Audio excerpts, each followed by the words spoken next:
Je m'appelle sœur Madeleine. J'ai vécu des décennies dans un couvent tranquille, et je suis morte. L'instant d'après, je me suis retrouvée face à face avec Jésus-Christ, et il n'a pas perdu de temps. Il m'a montré une vision si terrifiante, si urgente, que j'ai presque supplié de retourner au silence. J'ai vu Israël, j'ai vu l'Iran, et j'ai vu la fin des temps. Ce que je vais partager avec vous n'est pas une prophétie, c'est la vérité. Jésus a dit, racontez-leur ce que vous avez vu. Avertissez-les, certains ont encore du temps. Et moi aussi.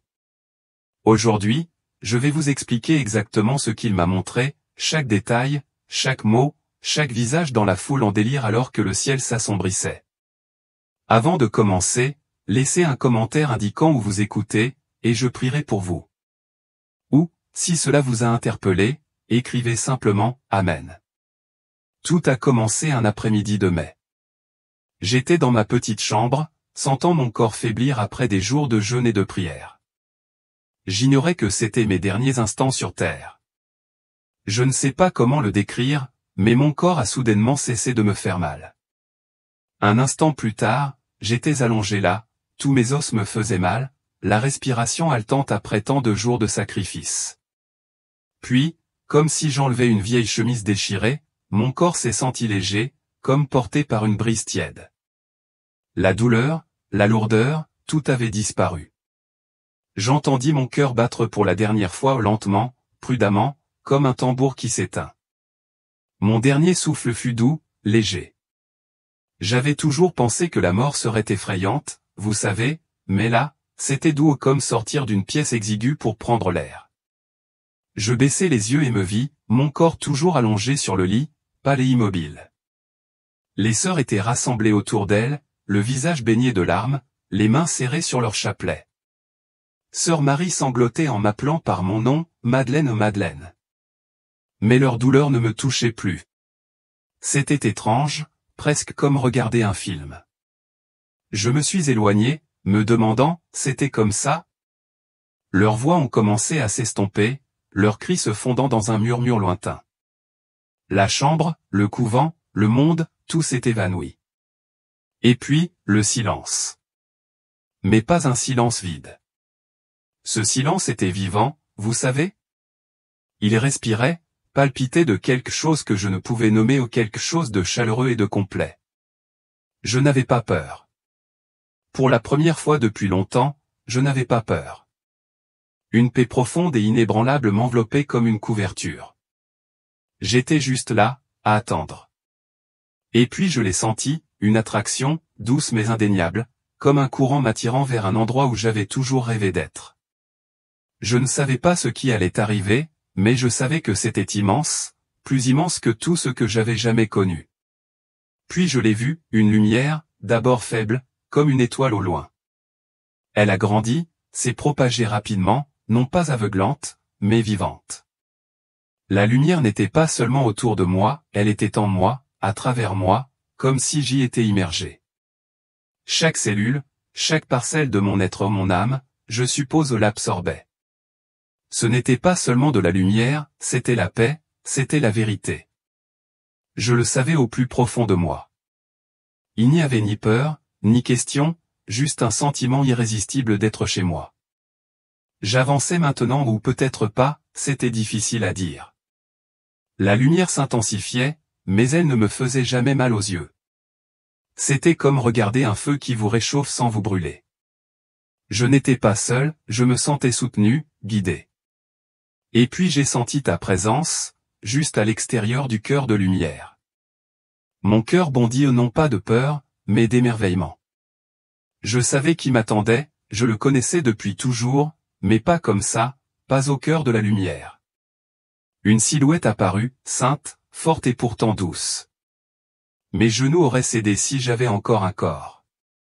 Je savais que c'était Jésus, non pas à cause de son visage, pourtant plus brillant que 1000 soleils, mais parce que je le connaissais de tout mon cœur, de toute mon âme.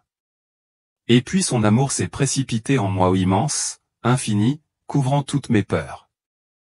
Je pleurais non pas des larmes de tristesse, mais celles qu'on verse lorsqu'on est enfin à la maison, serré dans les bras de son père après des années d'errance. J'ai essayé de parler, mais les mots me manquaient. Jésus était tout ce que je pouvais dire. Ma voix tremblait. J'avais passé ma vie à le prier, mais ça, c'était lui, réel et présent. Pourtant, il y avait un poids dans ses yeux, comme s'il allait me montrer quelque chose de plus grand, quelque chose pour lequel je n'étais pas prête. Puis Jésus me regarda, ses yeux chaleureux mais sérieux, comme un père annonçant une grande nouvelle. « Magdalena, dit-il, je ne t'ai pas amené ici juste pour te détendre. J'ai des choses à te montrer ou des choses que le monde a besoin de savoir mais que leurs yeux ne peuvent plus voir. » Mon cœur se serra. Ces paroles étaient lourdes de sens, à la fois sacrées et graves. Je n'étais qu'une religieuse d'un petit couvent. Que pouvais-je bien apporter au monde dont il avait besoin? Mais son regard me disait que je faisais partie de quelque chose de plus grand, quelque chose que je ne parvenais pas encore à saisir. J'ai hoché la tête du moins, c'est ce que je croyais. Mon âme vibrait d'émerveillement, mêlée d'un soupçon de peur. Je suis prêt, Seigneur, ai-je réussi à dire, même si je n'en étais pas certain. J'avais l'impression qu'une mission se déroulait, comme un parchemin qu'on déroule, qu'on me confie. C'était plus qu'un honneur, c'était une responsabilité qui bouleversait mon esprit. Je ne comprenais pas tout, mais je savais une chose, mon voyage ne s'arrêtait pas à ma sortie, il ne faisait que commencer, d'une manière que je n'aurais jamais pu imaginer. Puis il a dit quelque chose qui m'a surprise. Regarde Israël, ma fille. Israël, cette petite bande de terre au Moyen-Orient, toujours dans l'actualité, au cœur des débats et des conflits. Mon esprit s'est emballé, pourquoi était-il là? Quel rapport avec moi, avec ce moment? Sa voix était calme mais pressante, et j'ai ressenti une attraction, comme une lumière qui m'attirait vers une vérité à laquelle je n'étais pas prête, mais dont je ne pouvais me détourner. Un instant, je me trouvais en sa présence, l'instant d'après, j'étais ailleurs. Ce n'était pas comme voyager, ni comme prendre l'avion ou marcher. C'était instantané, comme une pensée, et soudain, j'étais là, planant au-dessus de Jérusalem. La ville s'étendait sous moi, un patchwork de pierres anciennes et d'acier moderne, luisant sous un ciel crépusculaire.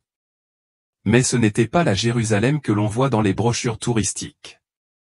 Cette ville était vivante, elle respirait et gémissait, comme si elle portait un poids invisible. Mon cœur se serra, sentant une pression immense peser sur cet endroit. Une lumière dorée, pure et radieuse, se répandit sur certains quartiers de la ville, notamment autour de l'ancien mont du Temple. C'était à couper le souffle, comme la lumière liquide du soleil, sacrée et chaleureuse. Mais il y avait autre chose, des traînées cramoisies, comme du sang, et des zones d'obscurité noire tourbillonnant comme des nuages d'orage. Je plissai les yeux, et c'est là que je les vis, des armées non pas de chair et de sang, mais d'esprit. Elles s'affrontaient sur les vieux remparts de la ville, étincelles de lumière contre vagues d'ombre. C'était une véritable bataille, une guerre spirituelle, avec des bruits d'armes et des cris insondables. J'en eus le souffle coupé. Ce n'était pas seulement une ville, c'était un champ de bataille, et les enjeux me semblaient inimaginables. Que se passait-il ici? Pourquoi ce lieu était-il si disputé? Mon regard fut attiré par le mur occidental, le mur des Lamentations dont les pierres patinées brillaient faiblement sous la lumière dorée.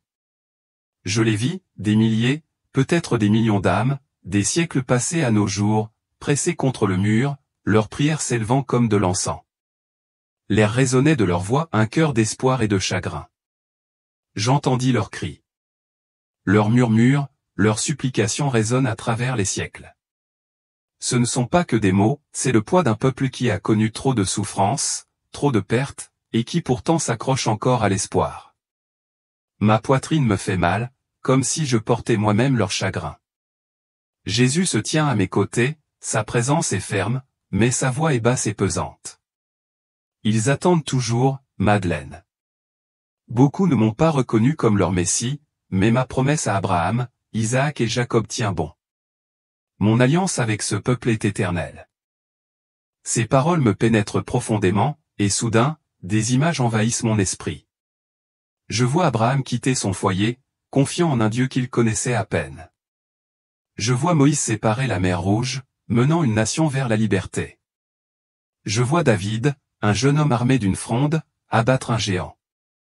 Je vois des prophètes, audacieux hélas, dire la vérité au roi. Je suis frappé, leur histoire n'est pas seulement la leur. Elle est l'épine dorsale du plan de Dieu pour nous tous, pour le monde entier. Son amour pour Israël se manifeste avec intensité, crue et pourtant teintée de tristesse. Même lorsqu'ils se détournent, je reste fidèle, dit-il. Je le ressens, murmurai-je, le cœur brisé pour eux, mais sans jamais abandonner. C'est un amour qui ne s'arrête jamais, malgré leurs nombreux trébuchements. Je suis humble, presque honteuse de voir à quel point mon propre amour paraît insignifiant en comparaison. Mais il y a autre chose dans son ton, une pointe d'urgence, comme si le temps pressait pour eux et pour tout le monde. Jésus se tourne vers moi, le regard perçant mais bienveillant. Jérusalem n'est pas seulement une ville, Madeleine. C'est un symbole spirituel, le lieu que j'ai choisi pour y inscrire mon nom. C'est pourquoi les puissances des ténèbres se battent pour la revendiquer et la détruire. Ces mots résonnent comme des pierres, et je les vois, des fils, invisibles mais réels, qui s'étendent de Jérusalem aux quatre coins du monde. Les décisions prises à Washington, Moscou, Pékin se répercutent sur cette ville, et ce qui se passe ici provoque des ondes de choc partout ailleurs. Mon esprit tourne. Comment un petit endroit peut-il détenir autant de pouvoir? Je commence à comprendre la lutte pour le Moyen-Orient, les manchettes incessantes, les guerres. Ce n'est pas seulement une question de territoire ou de politique, c'est une bataille pour l'âme de cette ville et, à travers elle, l'âme du monde. Celui qui détient spirituellement Jérusalem détient une clé, un avantage considérable dans une guerre dont la plupart des gens ignorent même l'existence. Je le vois maintenant, aussi clair que le jour, la lumière et les ténèbres s'affrontent, non seulement ici, mais dans le cœur des nations, des dirigeants, des gens ordinaires comme vous et moi. C'est plus grand que je ne l'aurais jamais imaginé. Des questions me brûlent, pourquoi cette ville est-elle si centrale dans le plan final de Dieu? Qu'est-ce qu'il attend, nous? Jésus ne répond pas encore, mais son silence me semble un défi, m'incitant à continuer de chercher, à creuser plus profondément. Le poids de cette situation pèse sur moi, mais une lueur d'émerveillement m'envahit. Ce n'est pas seulement de l'histoire ou de l'actualité, c'est une prophétie qui se réalise en ce moment même, et je la vois depuis le ciel. Que va-t-il se passer ensuite? Qu'a prévu Dieu pour cet endroit? La lumière dorée de Jérusalem s'estompe, et soudain je suis pris dans un tourbillon et une obscurité tourbillonnante qui m'entraîne comme un courant de retour. L'air devient froid, lourd, comme si je respirais quelque chose d'épais et d'anormal. Mon cœur bat la chamade, et pour la première fois depuis que j'ai quitté mon corps, je me sens perturbé. Téhéran apparaît en contrebas, mais ce n'est pas la ville que j'ai vue aux informations, avec ses gratte-ciel et ses rues animées. C'est autre chose, une forteresse où vibre une rébellion spirituelle si flagrante qu'elle me donne la chair de poule. Je sens des forces anciennes, esprit d'orgueil, de haine et de tromperie flotter dans l'air comme de la fumée. C'est oppressant, comme un poids qui pèse sur mon âme. Jésus se tient à mes côtés, sa présence est une ancre solide, mais sa voix est sévère, pleine d'autorité. C'est ici que mon ennemi prépare ses plans les plus sombres, Madeleine. Un de ces bastions sur terre. Ces mots me touchent profondément, et je ressens la gravité de l'endroit où je me trouve. Ce n'est pas seulement un lieu, c'est un foyer du mal, un centre de commandement pour des complots qui s'étendent bien au-delà de ses frontières. Mon esprit s'emballe, quel genre de plan? Pourquoi ici? L'obscurité semble vivante, me regardant, et je m'accroche à sa lumière, sachant que je suis en sécurité, mais toujours ébranlé. Je suis aspiré dans une chambre qui me semble étrange, profondément enfouie sous terre, ou peut-être dans une autre dimension. La lumière y est faible et froide, vacillant entre d'étranges flammes vertes qui projettent de longues ombres tortueuses. Une immense table domine la pièce, entourée d'hommes des chefs, je suppose. Leurs visages sont durs, leur voix basse et intense. Mais ce ne sont pas eux qui me coupent le souffle. Derrière chacun se tient une silhouette humaine, mais pas humaine. Ces créatures n'ont pas de visage précis, juste des formes vagues, certaines avec des yeux comme des charbons ardents. Elles se penchent, murmurent, leurs paroles se glissent dans les oreilles des hommes, guidant leurs pensées, leurs décisions. Ces hommes se croient aux commandes, mais ce ne sont que des marionnettes, des ficelles tirées par des forces invisibles. Sur la table se trouve une carte du Moyen-Orient. Israël est marqué d'un cercle rouge sang, comme une cible. Des flèches noires partent d'Iran, pointées vers Israël et ses alliés, des flèches de missiles, de propagande, de terreur et d'influence. L'air vibre de leur plan, un bourdonnement bas et menaçant qui me retourne l'estomac.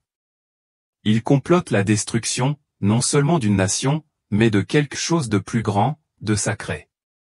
J'ai envie de détourner le regard, mais je n'y arrive pas soudain, je remarque quelque chose qui me glace le sang, tout le monde à la table ne porte pas la robe traditionnelle. Certains visages semblent occidentaux, parlant anglais, français ou d'autres langues. Ils sont là aussi, impliqués, peut-être pour l'argent, le pouvoir, ou parce qu'ils ont été trompés.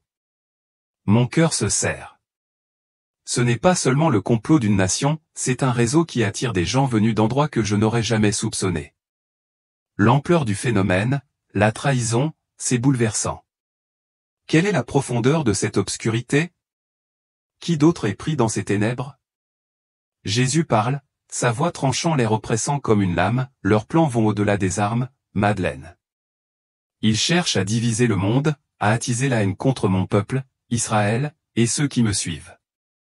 Ils s'efforcent d'éroder le soutien à Israël en Occident, en utilisant les médias, les organisations et même les universités. Ces mots brossent un tableau, et je le vois, des médias qui débitent des histoires, des manifestations sur les campus universitaires, des mensonges subtils qui s'insinuent dans les conversations, qui glacent les cœurs. Il ne s'agit pas seulement de batailles menées avec des armes à feu, c'est une guerre d'idées, de la vérité elle-même. Ils utilisent des intermédiaires des groupes qu'ils arment et financent pour déstabiliser les nations qui les entourent. Ils sacrifient des vies sans réfléchir, tout cela pour resserrer leur emprise. Je vois des éclairs de chaos, des explosions dans des villes lointaines, des familles qui fuient, des dirigeants manipulés dans des conflits qui servent leurs desseins cachés. C'est calculé, impitoyable, et cela me fait mal au cœur pour les innocents pris entre deux feux. Mais c'est la partie suivante qui me glace le plus, ils sèment la peur, la confusion et le mensonge, dit-il, pour paralyser la foi, pour aveugler les gens sur ce qui est vrai et ce qui est faux. Je le vois, les réseaux sociaux inondés de demi-vérités, les gens qui se disputent, doutent, perdent leur ancrage dans une mer de désinformation. Puis je comprends, la vérité profonde. Il ne s'agit pas seulement de détruire Israël en tant que nation, il s'agit de défier Dieu lui-même, de déjouer son plan, d'empêcher le retour du Christ. Mon âme tremble devant l'audace et l'ampleur de cette rébellion. Ce n'est pas seulement une question de politique ou de pouvoir, c'est une bataille cosmique dont les enjeux sont plus grands que je ne l'aurais jamais imaginé. Mais l'obscurité semble si forte, le plan si complexe, comment peut-on s'y opposer? Et qu'est-ce que cela signifie pour nous, pour les Américains qui vivent notre quotidien? Le regard de Jésus s'aiguise, comme s'il allait me montrer quelque chose qui allait tout changer. L'obscurité de Téhéran s'estompe, et je suis transporté à l'autre bout du monde, atterrissant au-dessus de ma patrie, l'Amérique. Mais ce n'est plus le pays dont je me souviens. Une profonde tristesse s'installe dans ma poitrine comme une pierre. Les paysages sont familiers aux plaines vallonnées, villes imposantes, banlieues tranquilles, mais quelque chose cloche, comme une photographie aux contours effacés. Une fissure massive, faiblement lumineuse, traverse le cœur de la nation, la fendant davantage à chaque instant. Il ne s'agit pas seulement des habituelles querelles politiques entre républicains et démocrates, c'est une guerre pour l'âme de ce pays. Des familles sont déchirées, des amis se transforment en ennemis, tout cela à cause de croyances contradictoires. L'air lui-même est lourd de division. Je vois des églises grandioses et belles, avec des vitraux et des bancs polis, mais à l'intérieur, elles sont froides et creuses. Les prédicateurs parlent de réussite, de bien-être, d'un évangile facile et sûr. Aucune mention du péché, aucun appel à la repentance, aucune mention de la croix. C'est un message édulcoré, comme un soda qui a tourné au vinaigre. J'ai mal au cœur. Où est le feu de Jésus dans ces endroits? Les gens courent après des choses éphémères, l'argent, la célébrité, la prochaine grande série Netflix, leur propre ego. Ils courent après des ombres, oubliant le Dieu qui les a créés. J'ai envie de crier pour les réveiller, mais je ne suis qu'un témoin, observant une nation s'éloigner toujours plus de ses racines. La tristesse grandit, mais une lueur d'espoir se dessine, certains le cherchent encore, le prient encore, tiennent bon. Mais la fissure s'élargit, et je ne peux m'empêcher de penser que quelque chose se prépare, quelque chose d'important, quelque chose qui nous mettra tous à l'épreuve. Comment en sommes-nous arrivés là, et y a-t-il un moyen de revenir en arrière? Jésus parle, sa voix autoritaire mais teintée de tristesse, cette nation a été bénie plus que toute autre dans l'histoire, Madeleine. Je lui ai donné la liberté, la prospérité, la chance d'être un modèle pour le monde, mais tant de gens m'ont oublié, se sont détournés des vérités sur lesquelles ce pays a été bâti. Ces paroles sont profondes, et je le vois, les fondements de l'Amérique, enracinés dans la foi, s'effritent aujourd'hui sous l'effet de l'orgueil, de la décadence morale, de l'injustice et de l'apathie envers sa parole. Ces choix appellent au jugement, dit-il. Une tempête se prépare, mais ma miséricorde demeure. J'appelle toujours à la véritable repentance d'un seul cœur, à la nation tout entière. Je ressens le poids de son avertissement, comme un parent suppliant son enfant rebelle. Des images défilent, des gens pris dans la cupidité, ignorant les pauvres, des dirigeants déformant la vérité pour exercer leur pouvoir, des églises muettes sur l'essentiel. Pourtant, il y a de l'espoir dans sa voix, une porte encore ouverte pour revenir en arrière. Je suis bouleversé, pensant à ma petite vie, à mes propres échecs. Comment une nation peut-elle changer? Mais il est clair, cela commence par chacun de nous, par un cœur humble devant lui. J'aimerais en demander davantage, mais son regard se déplace, comme s'il vous regardait en ce moment même. D'où regardez-vous cela? D'une petite ville du Texas, d'un appartement en ville à Chicago, peut-être de l'autre côté du globe? Ressentez-vous ce malaise, ce sentiment que les choses ne vont pas bien là où vous êtes? Laissez un commentaire ci-dessous, partagez ce que vous ressentez. C'est réel, n'est-ce pas? Cette émotion, cet appel à se réveiller. Je ne suis pas seul dans ce cas, et vous non plus. Jésus parle, et il n'a pas fini. La tempête approche, mais sa grâce aussi, si nous l'écoutons. Le regard s'élargit et je vois le monde comme un échiquier géant, les nations comme les pièces d'un jeu à enjeux élevés. L'Europe apparaît en premier, vieille et lasse, ses cathédrales vides, son héritage chrétien troqué contre des idées promettant la liberté mais semant la confusion. Elles ont ouvert la voie à des idéologies dangereuses. Inconscientes du coup, la peur et la division étouffent le continent, n'étant plus que l'ombre de ce qu'il était autrefois, dit Jésus. Puis la Russie, un ours qui sort de son sommeil, non seulement à coups de missiles, mais aussi par ruse, semant la discorde en Occident, s'alignant sur les ennemis de Dieu. Ces manœuvres sont calculées, inquiétantes. La Chine se profile ensuite, un dragon rouge, à la puissance économique et militaire inégalée, mais au cœur froid. Ils écrasent la foi, dit Jésus, et rêvent d'un monde sans moi, dominé par leur vision impie.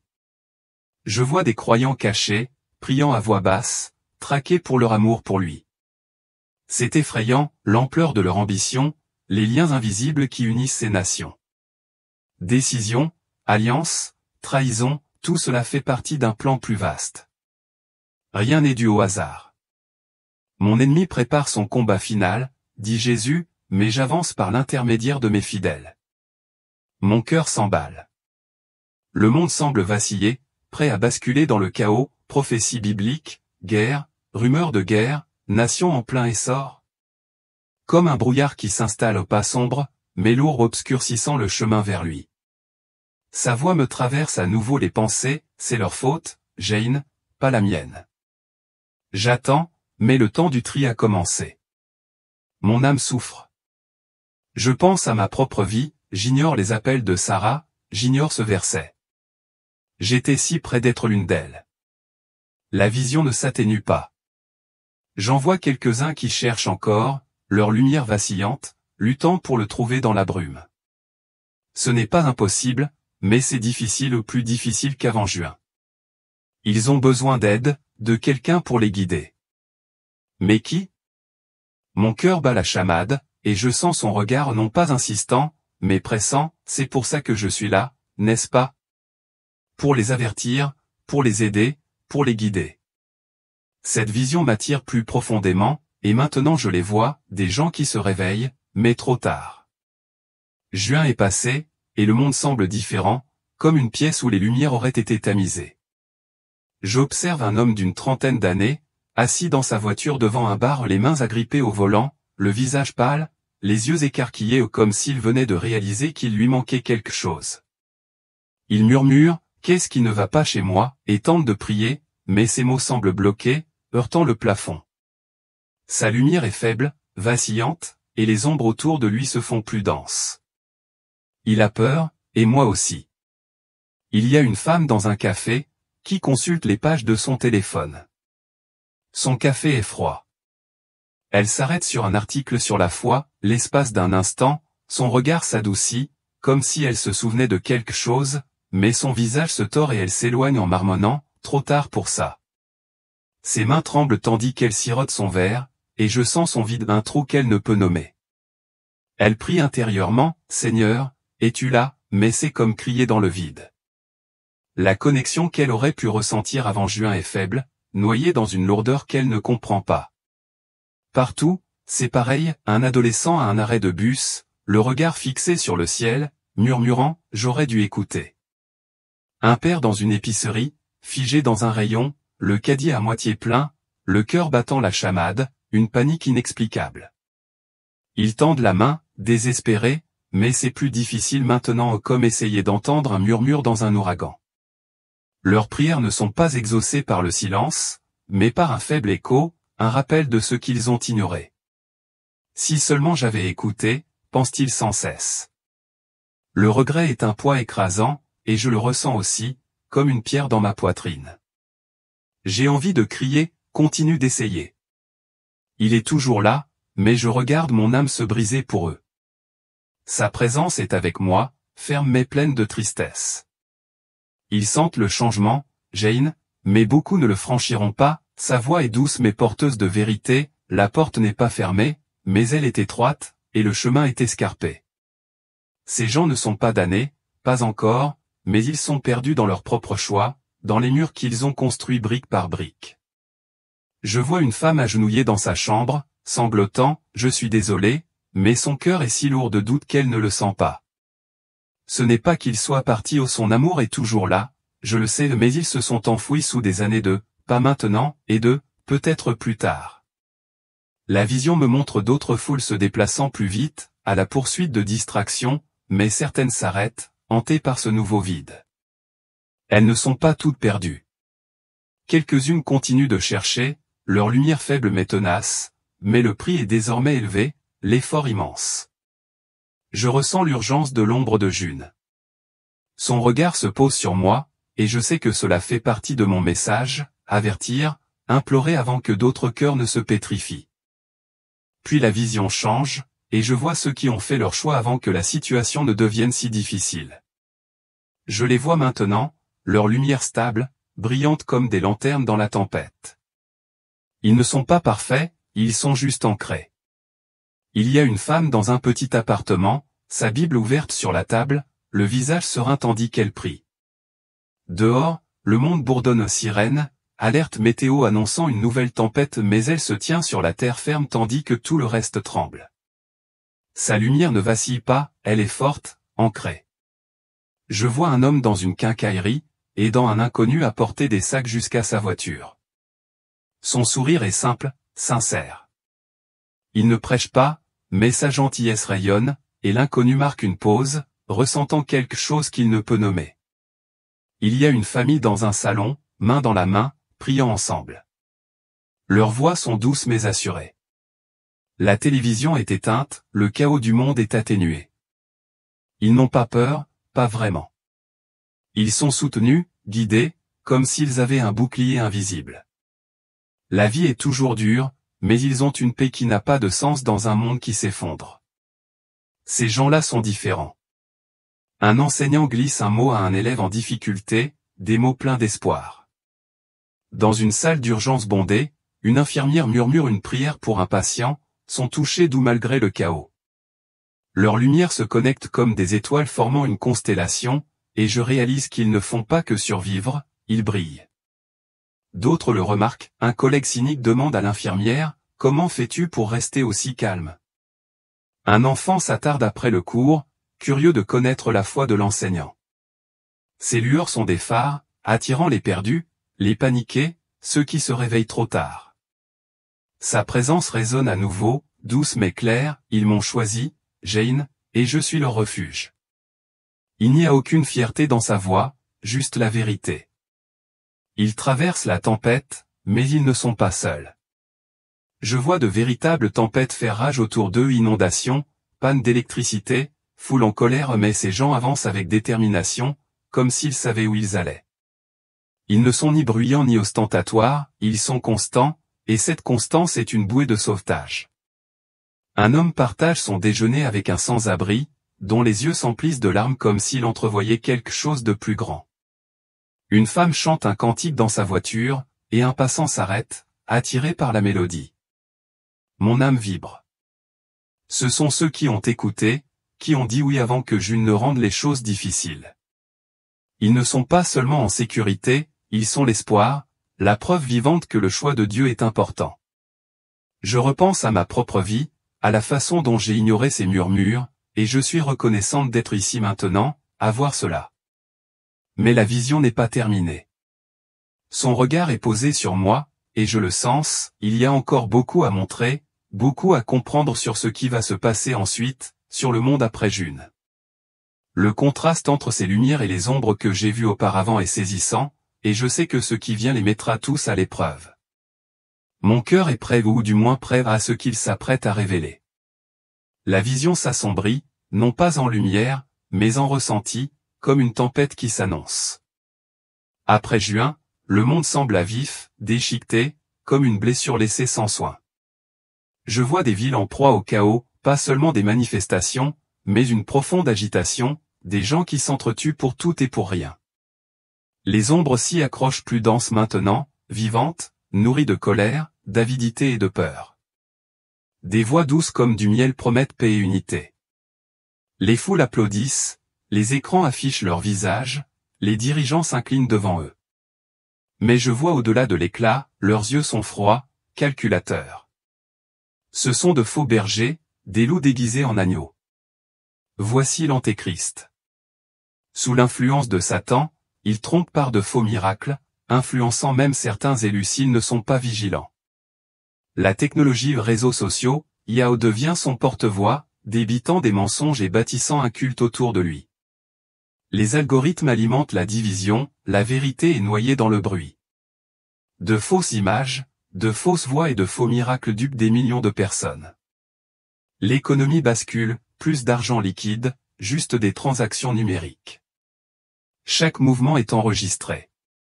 Plus de marques, plus d'achats, plus de ventes. La marque de la bête n'est plus une idée, elle est à la porte.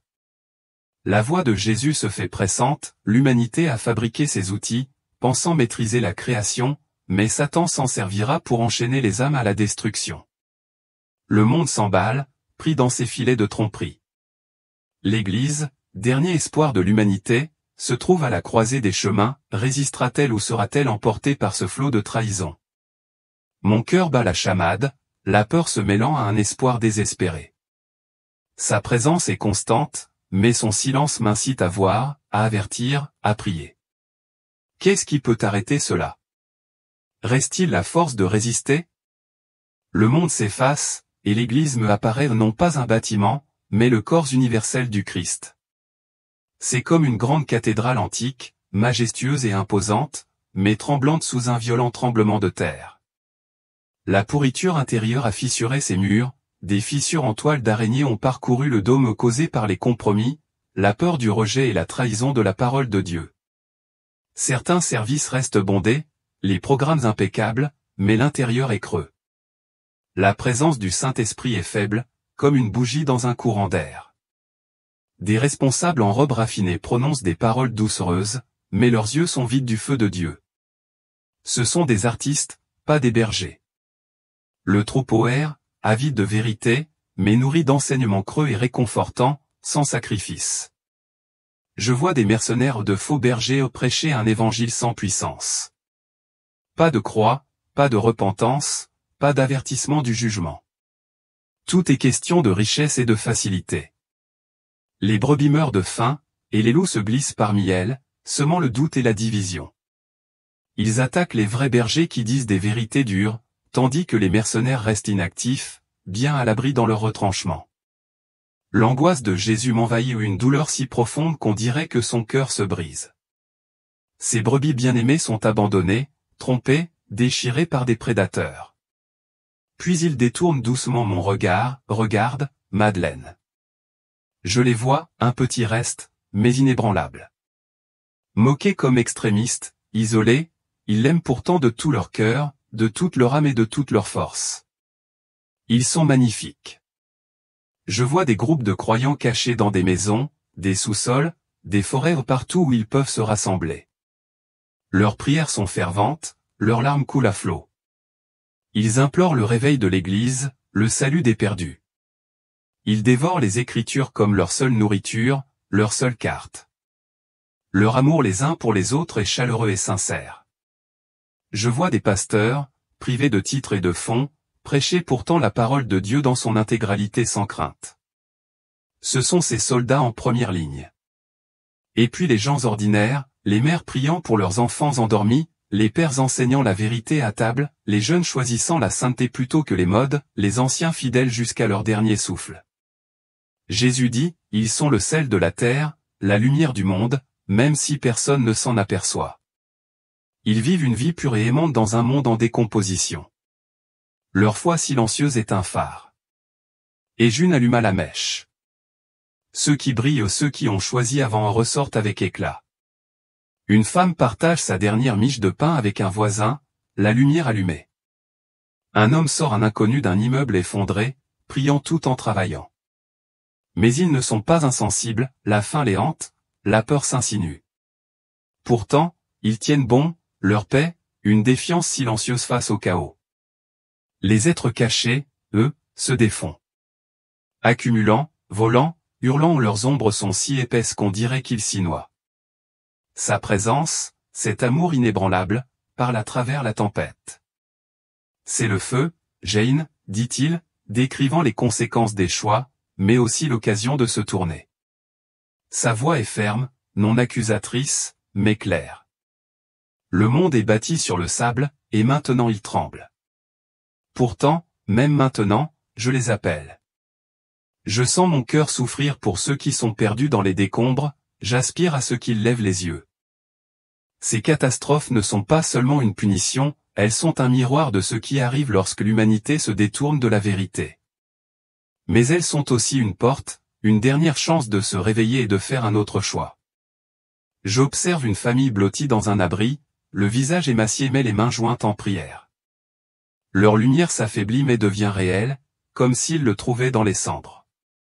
D'autres, en revanche, se montrent plus durs, ils pillent, insultent, accusent tout le monde sauf eux-mêmes. Le contraste me blesse profondément. J'ai envie de crier, voyez. C'est votre chance. Mais je ne suis qu'un témoin, l'âme lourde de leur douleur. Son amour ne faiblit pas, mais l'urgence est là. Le feu met tout le monde à l'épreuve, mais tous ne résisteront pas. Mon cœur bat la chamade. De telles épreuves sont brutales, mais elles ne sont pas la fin. Il y a encore beaucoup à voir, beaucoup à comprendre sur ceux qui luttent pour le trouver maintenant, après juin. Je me prépare, sachant que le chemin sera plus difficile que je ne l'imagine. Cette vision m'attire vers ceux qui luttent pour le trouver dans un monde devenu fou. Leurs lumières sont faibles, comme des bougies dans une tempête, mais ils essaient s'agrippant à la brume d'une porte étroite. Je vois une jeune femme, une vingtaine d'années, cachée dans une ruelle. Les mains jointes, elle murmure, « Mon Dieu, je t'en prie, je suis là. » Son visage est maculé de poussière, ses yeux s'illuminent de peur tandis que des cris résonnent à proximité ou des pillards ou pire. C'est nouveau pour elle, sa foi fragile, ravivée par le souvenir d'un prédicateur qu'elle a ignoré des mois auparavant. Mais le chemin est brutal, un groupe la repère, se moque de sa prière, et elle court, le cœur battant. Parvenant de justesse à s'échapper, sa lumière vacille sans s'éteindre. Il y a un homme dans un abri de fortune, entouré de survivants des inondations. Il tient une Bible déchirée et lit à voix haute. Sa voix est tremblante mais déterminée. D'autres l'écoutent, certains avec espoir, d'autres avec mépris, le traitant de fou. Un gardien menace de le mettre dehors s'il ne s'arrête pas. Il continue de lire, mais plus tard, seul, il enfouit son visage dans ses mains et murmure, « Est-ce suffisant ?»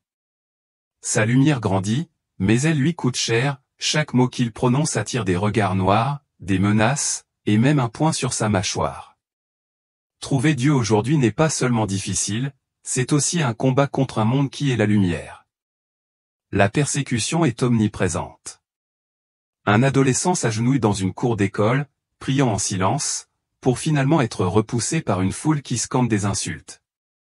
Une femme dans une file d'attente pour du pain partage un verset avec un inconnu, et un policier l'emmène de force, invoquant des troubles à l'ordre public. Ces personnes en quête de Dieu ne sont pas seulement ignorées, elles sont traquées, leur foi étant une cible dans une société devenue sauvage. L'ombre est épaisse, et de faux bergers attisent les flammes, qualifiant les croyants de fauteurs de troubles. Nombreux sont ceux qui abandonnent leur lumière, étouffés par la peur ou la douleur. Je vois un homme abandonner sa Bible après avoir été battu ou le visage impassible, l'âme brisée. Mon cœur se brise. Continue. Ai-je envie de crier, mais je n'y arrive pas. Sa présence, cet amour constant, parle à travers la douleur, ma miséricorde demeure, Jane, pour ceux qui persévèrent. Sa voix est chaleureuse mais ferme, la porte est étroite au plus étroite encore mais je suis là. Je sens mon cœur se languir de ses combattants. Mais la vérité est cruelle, beaucoup n'y survivront pas. Le prix est trop élevé, le monde trop cruel. Pourtant, certains tiennent bon. Je vois une femme battue mais inflexible, chanter un hymne dans une cellule de prison. Sa lumière brille malgré les chaînes. Elle l'a trouvé, et rien ne pourra l'enlever. La vision me montre l'enjeu, chaque choix désormais est une question de vie ou de mort, non seulement pour le corps, mais aussi pour l'âme. Les êtres rayonnants d'avant-juin risquent leur propre sécurité pour guider ces nouveaux chercheurs, mais même eux sont à bout de force.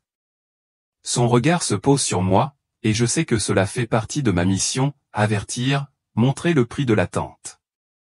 La vision est sur le point de changer à nouveau, et je me prépare, sentant qu'elle révélera les derniers éléments de ce message, l'urgence de ce que je suis censé rapporter.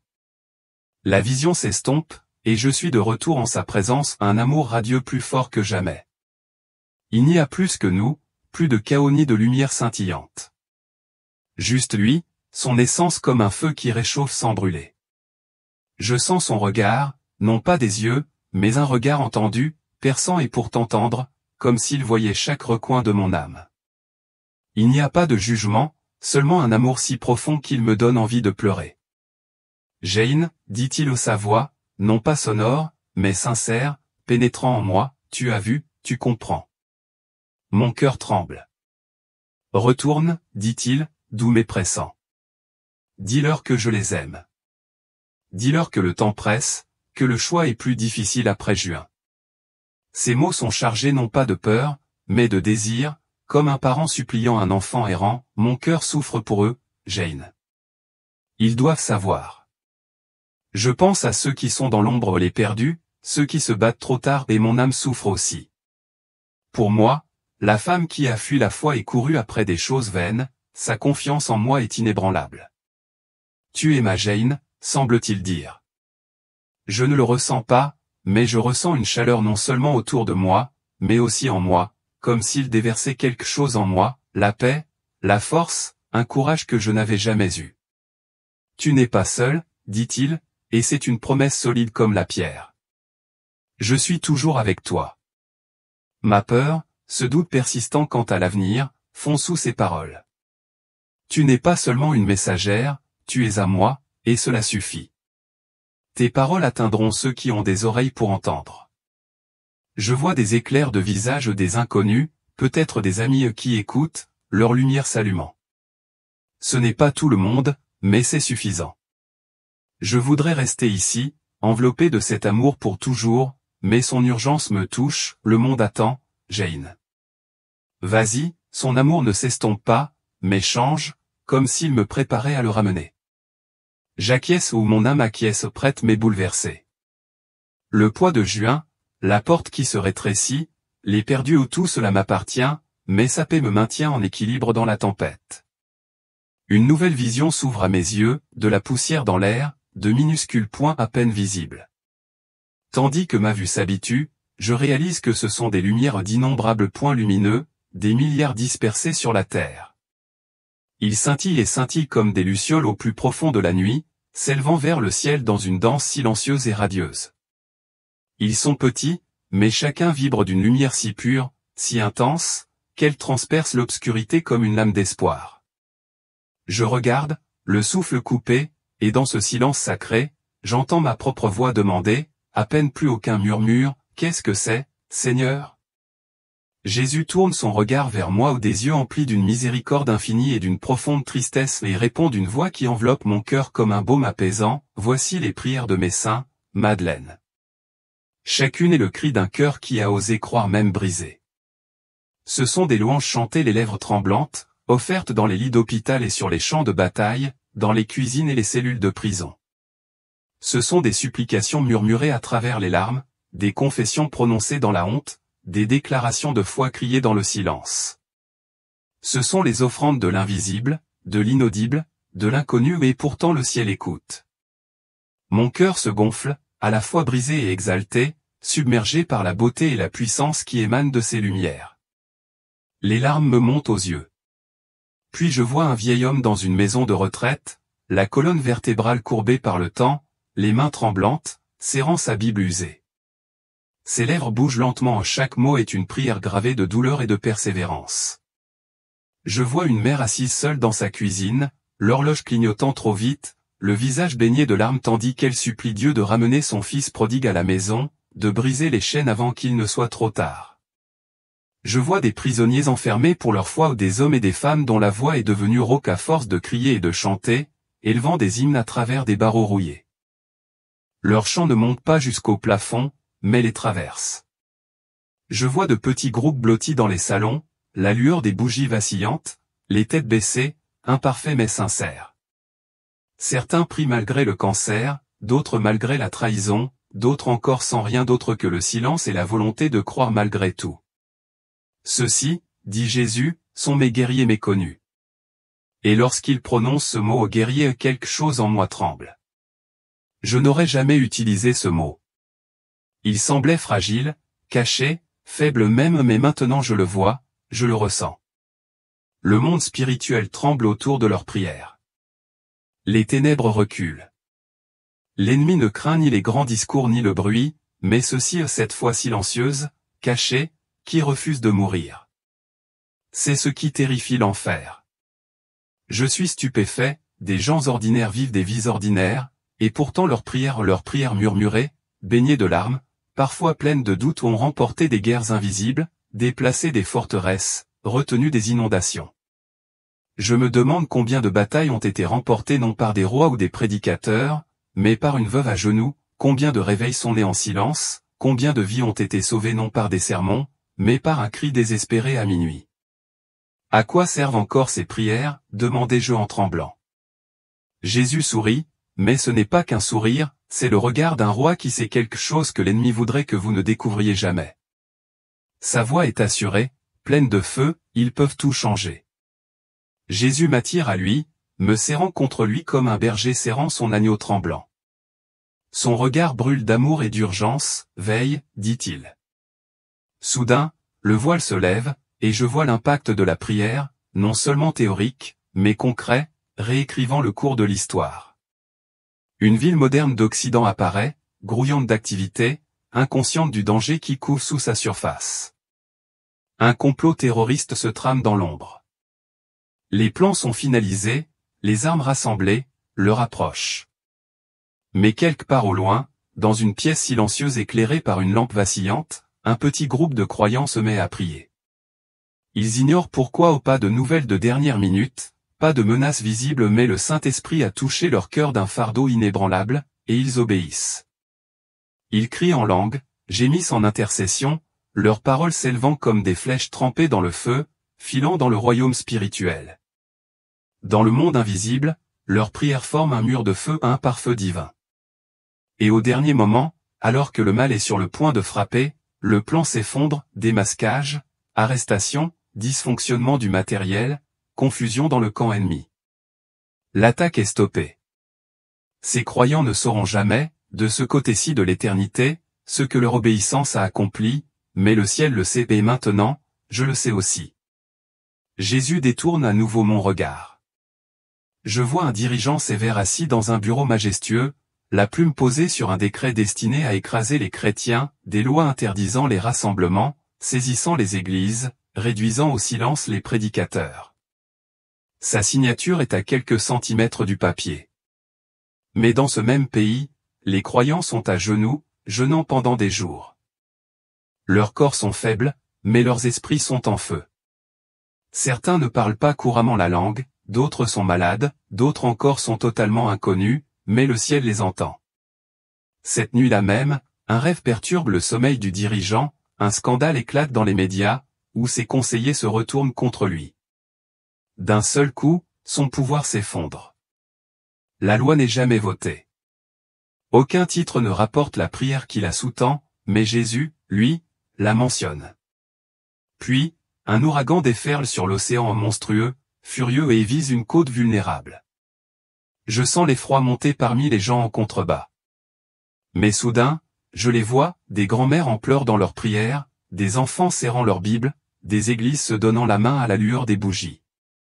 Leurs prières ne font pas disparaître la tempête, mais le vent tourne légèrement, l'œil faiblit, les eaux se retirent juste assez à un miracle enveloppé de miséricorde. Les gros titres attribuent le mérite à la météorologie, mais je vois la force invisible derrière ce changement, la prière. Puis quelque chose d'encore plus bouleversant, la vision d'une terre musulmane fermée, enveloppée de secrets et de peur. La foi y paraît impossible, voire dangereuse. Mais, par-delà les océans, les prières s'élèvent de croyants humbles qui ignorent même le nom des personnes pour lesquelles ils intercèdent. Leurs prières sont comme des clés forgées dans le feu, fermant les serrures de l'esprit. Lentement, les portes s'ouvrent une à une. Des missionnaires se faufilent dans les ténèbres, un évangile murmuré, une Bible cachée passée de main en main, un cœur s'éveille, un baptême secret, la foi s'épanouit dans l'ombre. Un royaume grandit en silence. Ne sous-estime jamais la prière, Madeleine, dit Jésus d'une voix qui n'était plus douce mais autoritaire. C'est l'arme la plus puissante de l'Église. Elle émeut le ciel, elle ébranle la terre, elle lie les mains de l'ennemi, elle libère les captifs. Je n'arrive pas à respirer un instant, c'est trop. Non pas parce que c'est difficile à croire, mais parce que c'est trop beau, trop réel. Ce ne sont pas seulement de belles idées, ce sont des miracles vivants, nés du cœur et de la bouche de gens ordinaires qui ont osé prier. Chaque prière murmurée, chaque larme versée en silence, chaque « Amen » prononcé avec foi, tout cela compte. Tout cela change quelque chose. Mais je ressens aussi autre chose maintenant, l'urgence. Le monde s'assombrit plus vite que je ne l'imaginais. Les combats s'intensifient. Le temps presse. Je me demande, le cœur battant, combien de victoires la prière peut encore remporter avant la fin du rideau. Jésus tourne son regard vers moi, perçant, radieux, empli d'une urgence qui me touche profondément. Ses yeux ne se contentent pas de me regarder, ils scrutent chaque recoin de mon âme. Puis il parle, d'une voix ferme et autoritaire, mais tendre, « Madeleine », dit-il en m'appelant par mon nom comme si j'étais la seule au monde à cet instant, « dis à mon peuple, priez. Priez comme vous ne l'avez jamais fait auparavant. » L'intensité de sa voix résonne non seulement à mes oreilles, mais au plus profond de moi-même. Ce n'est pas une suggestion, c'est un appel sacré, un cri du cœur de Dieu lui-même. Puis, comme s'il élaborait une stratégie divine pour ces jours d'urgence, il commence à énumérer ce qui doit être soulevé dans la prière. Chaque mot est lourd, comme une pierre posée entre mes mains ou des pierres destinées à ériger des autels ou à démolir des forteresses. Priez pour vos dirigeants. Instantanément, je les vois, présidents, gouverneurs, législateurs, influenceurs, certains le cœur lourd, d'autres guidés par l'orgueil ou la peur. Priez, dit Jésus, pour qu'ils soient remplis de la crainte du Seigneur et du courage de choisir la justice, même au prix de tout. Je vois des lois signées d'une main tremblante, des décisions prises à huis clos qui se répercutent sur les nations, pour la vie ou la destruction. Priez pour la paix de Jérusalem. Sa voix s'adoucit, mais sans intensité. Priez pour la protection d'Israël, pour que ses yeux s'ouvrent, afin qu'ils me connaissent comme leur Messie. Je revois les murs de la cité antique, les larmes des prophètes, le désir ardent de Dieu de voir son peuple revenir. Ce n'est pas politique, c'est profondément personnel. Mon amour pour eux brûle à la fois de chagrin et d'espoir inébranlable. Priez pour mon Église. Cette fois, sa voix est pleine de chagrin, comme celle d'un père aspirant à l'unité entre ses enfants. Priez pour que mon corps soit purifié, qu'un feu purificateur le parcourt. Priez pour une véritable unité, non pas dans la chair, mais dans l'esprit. Priez pour que mon peuple retrouve son audace, sans crainte de prêcher l'Évangile, quel qu'en soit le prix. En un éclair, je vois des églises divisées par des offenses insignifiantes, des croyants dominés par la peur, des dirigeants las et effrayés à l'idée de dire la vérité. Pourtant, je vois aussi ce qui pourrait être une église enflammée, courageuse, pure et remplie d'amour et de vérité, si seulement nous prions. Sa voix s'élève maintenant avec un ton plus aigu, priez pour. Et ensuite, je me prépare à la mission qu'il m'a confiée. Les perdus, ceux qui sont trompés par les ténèbres, prient au piège du mensonge. Prions pour que leurs yeux s'ouvrent à la vérité avant qu'il ne soit trop tard. Des images envahissent mon esprit, des visages familiers, des voisins que je salue sans jamais vraiment voir, des collègues qui rient à des blagues superficielles, des âmes errant dans un aveuglement spirituel. Des gens qui paraissent bien de l'extérieur, mais dont le cœur aspire à quelque chose de vrai. Ils ont besoin de vérité. Ils ont besoin de Jésus et nous sommes ceux qui sont appelés à nous tenir à la brèche. Priez contre les machinations de l'ennemi. Il commande aux ténèbres, les esprits ne restent pas inactifs. Ils détruisent ce que j'ai construit, murmurent des mensonges, sèment le chaos. Je revois ces ombres, surtout celles de Téhéran, tapis, complotant, empoisonnant les esprits, semant la haine. Mais même elles ne sont pas hors d'atteinte de la prière. Lorsque nous prions en son nom, les chaînes se brisent.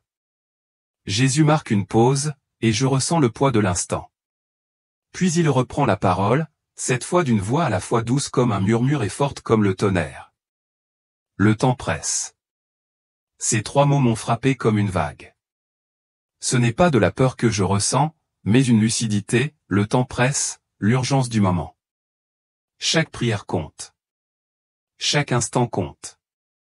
Ne vous lassez pas, dit-il, comme s'il savait combien nous sommes fatigués. Priez sans cesse. Soyez des sentinelles sur les murailles, fidèles, vigilants, inébranlables. Et puis vient la promesse, pas seulement un verset, mais une bouée de sauvetage, une assurance divine gravée au cœur même de Dieu. Quand mon peuple s'humiliera, priera et cherchera ma face, et qu'il se détournera de ses mauvaises voies, alors je l'exaucerai du ciel. Je lui pardonnerai ses péchés et je guérirai son pays. Ce ne sont pas que des paroles poétiques. C'est un appel au combat, à la repentance, au renouveau, une dernière invitation avant que la porte ne se ferme. La prière n'est pas seulement une discipline spirituelle, c'est notre défense, notre arme, notre dernier rempart dans un monde qui s'effondre d'heure en heure. Mais la question demeure, allons-nous répondre à cet appel ou laisser le silence prendre le dessus sur nos cris? Prierons-nous ou périrons-nous? La vision s'estompe. La lumière rayonnante de Jésus m'enveloppe toujours, chaude et constante, mais je sens une douce attirance me ramener à cette petite pièce, à mon corps fragile sur le lit de camp. Je ne suis plus la même, pourtant. La peur qui me rongeait autrefois a disparu, remplacée par une paix si profonde qu'elle ancre mon âme. Il y a un but maintenant, clair comme le jour. Dieu m'a montré des choses terrifiantes, les ténèbres luttant contre un monde au bord du gouffre, mais il m'a aussi révélé son amour inébranlable, sa miséricorde infinie, son plan qui tend toujours vers le salut et l'espoir pour ceux qui lui appartiennent. Il ne nous a pas abandonnés, mes amis. Même dans la tempête, il est toujours sur son trône, nous guidant et nous serrant contre lui. Si vous vous sentez anxieux, effrayé ou perdu dans le chaos de ce monde, écoutez ceci, vous n'êtes pas seul. Jésus voit chaque difficulté, chaque larme, chaque doute. Son amour est là, prêt à vous accueillir, à vous guérir, à vous donner la force de continuer.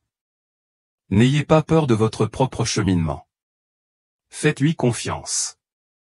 Accrochez-vous à sa parole et recherchez des frères et sœurs dans la foi. Vous n'êtes pas seul face à cette épreuve.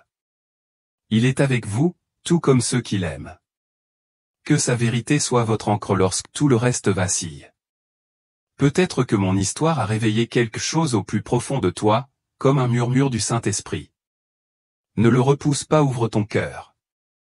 Écoute la voix de Dieu. Il t'appelle à une relation plus profonde, à une foi vivante, à un abandon total. Ne remets pas ça à plus tard. Aujourd'hui est le jour de lui dire oui, de te rapprocher de lui, de le laisser te guider vers ce qu'il a prévu. Si ce témoignage vous a touché, abonnez-vous à notre chaîne. Nous croyons que c'est un lieu où les messages de Dieu venus directement du ciel, parfois accompagnés d'avertissements venus du bord de l'abîme, sont partagés pour éveiller et fortifier votre foi.